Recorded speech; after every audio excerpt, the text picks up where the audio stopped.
Sahabat setia gawar yang dikasih Tuhan, Shalom. Hari ini adalah Senin 2 September 2024. Mari kita bersama-sama menimba inspirasi hidup dan semangat dari firman Tuhan yang akan kita renungkan dari Injil Lukas 4 ayat 16 sampai dengan 30.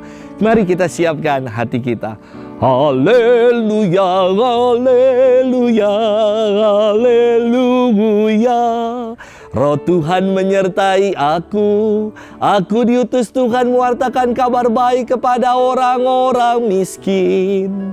Haleluya, haleluya, haleluya. Tuhan bersamamu dan bersama rohmu. Inilah Injil suci yang diambil dari Lukas. Dimuliakanlah Tuhan.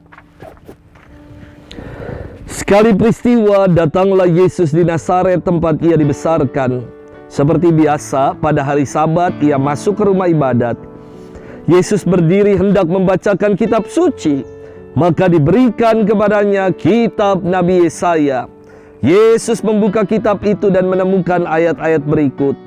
Roh Tuhan ada padaku, sebab aku diurapinya untuk menyampaikan kabar baik kepada orang-orang miskin.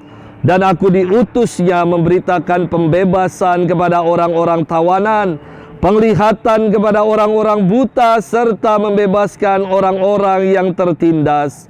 Aku diutusnya memberitakan bahwa tahun rahmat Tuhan telah datang. Kemudian Yesus menutup kitab itu dan mengembalikannya kepada pejabat. Lalu ia duduk. Dan mata semua orang dalam rumah ibadat itu tertuju kepadanya. Kemudian Yesus mulai mengajar mereka, katanya, pada hari ini genaplah ayat-ayat kitab suci itu pada saat kalian mendengarnya. Semua orang membenarkan Yesus. Mereka heran akan kata-kata indah yang diucapkannya. Lalu mereka berkata, bukankah dia anak Yusuf? Yesus berkata, tentu kalian akan mengatakan pepatah ini kepadaku. Hai tabib, sembuhkanlah dirimu sendiri. Perbuatlah di sini di tempat asalmu ini. Segala yang kami dengar telah terjadi di Kapernaum. Yesus berkata lagi, aku berkata kepadamu, sungguh tiada nabi yang dihargai di tempat asalnya. Aku berkata kepadamu dan kataku ini benar. Pada zaman Elia terdapat banyak wanita janda di Israel ketika langit tertutup selama 3 tahun dan 6 bulan. Dan ketika bahaya kelaparan yang hebat menimpa seluruh negeri. Tetapi Elia diutus bukan kepada salah seorang dari mereka, melainkan kepada seorang wanita janda di Sarfat di tanah Sidon. Dan pada zaman Nabi Elisa, banyak orang kusta di Israel, tetapi tiada seorang pun dari mereka yang ditahirkan selain Naaman orang Syria itu. Mendengar itu sangat marahlah semua orang di rumah ibadat itu. Mereka bangkit lalu menghalau Yesus keluar kota dan membawa dia ke tebing gunung tempat kota itu terletak untuk melemparkan dia dari tebing itu. Tetapi Yesus berjalan lewat tengah-tengah mereka lalu pergi. Demikianlah sabda Tuhan. Terpujilah Kristus. Sahabat setia gawar yang dikasih Tuhan, Shalom. Euforia menyambut kunjungan apostolik Bapak Suci Fransiskus ke Indonesia sungguh menjadi berkat buat nusa dan bangsa. Semoga sebagaimana yang didoakan selama ini, bahwa kunjungan apostolik Bapak Suci tidak hanya berhenti pada pengalaman senang, tetapi sungguh berbuah pada pengalaman iman yang mempererat persaudaraan dalam keanekaragaman dan memperkuat bela rasa kepada saudara-saudari kita yang lemah, miskin, tersingkir, dan menderita. Sahabat setia gawar yang dikasih Tuhan, firman Tuhan hari ini terasa aneh. Mengapa? Pertama, dikisahkan tentang Yesus yang membacakan nas dari kitab Nabi Yesaya di rumah ibadat. Dan dinyatakan semua orang kagum dan membenarkan Yesus. Namun kisahnya beralih dari kisah kekaguman kok menjadi kisah penolakan. Yesus dibawa keluar kota sampai di atas tebing dan mau dilemparkan dari sana. Aneh ya, mengapa bisa begitu? Sebentar kagum, selanjutnya menolak, mencibir, membenarkan, kemudian langsung menyalahkan. Ini kan aneh.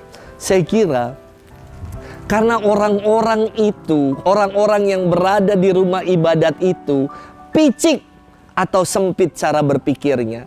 Kekaguman mereka hanya sebatas seperti para fans yang mengagumi idolanya, yang berteriak, "Oh, wah, wah, more, lagi. Wah. Tetapi sebentar kemudian ketika fansnya itu berbuat sesuatu yang tidak disukai oleh idolanya, maka idolanya akan menghujat habis-habisan idolanya itu. Sahabat setia Gowor yang dikasihi Tuhan, kekaguman para orang banyak ini akan Yesus tidak menyentuh ke dasar lubuk hati. Maka mereka menjadi marah ketika Yesus hanya melakukan karya-karya di luar tempat asal mereka. Dan bahkan Yesus melakukan mukjizat-mukjizatnya kepada orang-orang dari kalangan di luar bangsa Yahudi, di luar suku Yahudi. Mereka berkata, "Perbuatlah di sini, di tempat asalmu ini, segala yang kami dengar yang terjadi di Kapernaum." Inilah kepicikan, kesempitan cara pikir yang hanya menghendaki karya keselamatan eksklusif bagi mereka saja. Sahabat setia Gowor yang dikasihi Tuhan, Yesus memberikan jawaban seperti ini. Elia diutus untuk seorang janda di Sarfat di tanah Sidon, tanah orang kafir dan non-Yahudi. Juga Elisa mentahirkan Naaman orang Syria yang lagi-lagi di luar orang Yahudi.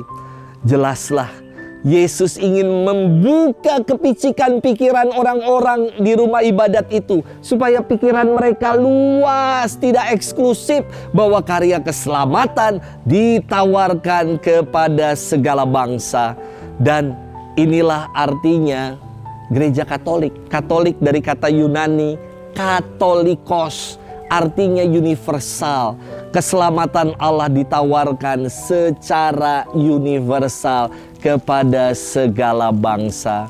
Mari kita tinggalkan kepicikan-kepicikan berpikir kita, kesempitan berpikir kita yang memonopoli kebenaran akan keselamatan hanya bagi diri kita saja. Keselamatan ditawarkan oleh Allah kepada mereka yang mau percaya kepadanya. Sudahkah kita percayakan hal itu? Selamat bermenung dan Tuhan memberkati kita selalu.